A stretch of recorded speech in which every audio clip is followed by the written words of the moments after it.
ஆலயா cotton வேட்டிகள் ஷர்ட்டுகள் wedding celebration.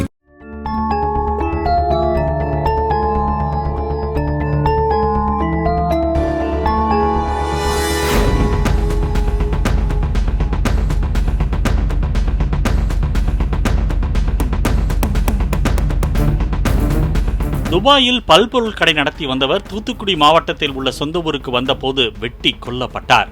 ஆலடியூரை சேர்ந்த 78 வயதான தங்கராஜ் சொந்த ஊரில் வீடு கட்டுவது தொடர்பாக துபாயில் இருந்து வந்திருந்தார். அங்குள்ள சாலையில் அவர் சென்று கொண்டிருந்த போது அதே ஊரை சேர்ந்த மூக்காண்டி உள்ளிட்ட 2 அரிவாளால் வெட்டியதில் தங்கராஜ் உயிரிழந்தார். இதுகுறித்து காவலர்கள் நடத்திய விசாரணையில் துபாயில் உள்ள தங்கராஜின் கடையில் வேலை பார்த்த மூக்காண்டியின் மகன் கொரோனா காலத்தில் உயிரிழந்ததும் அவரது உடலை அங்கேயே அடக்கம் செய்ததும் தெரிய வந்துள்ளது. மகனின் இறப்பில் சந்தேகம் கொண்டிருந்த மூக்காண்டி தங்கராஜை கொலை செய்ததாக கூறியுள்ள காவல்துறையினர் அவரை தேடி வருகின்றனர். ஆலயா காட்டன் வேட்டிகள் ஷர்ட்டுகள் வெட்டிங் செலிப்ரேஷன்.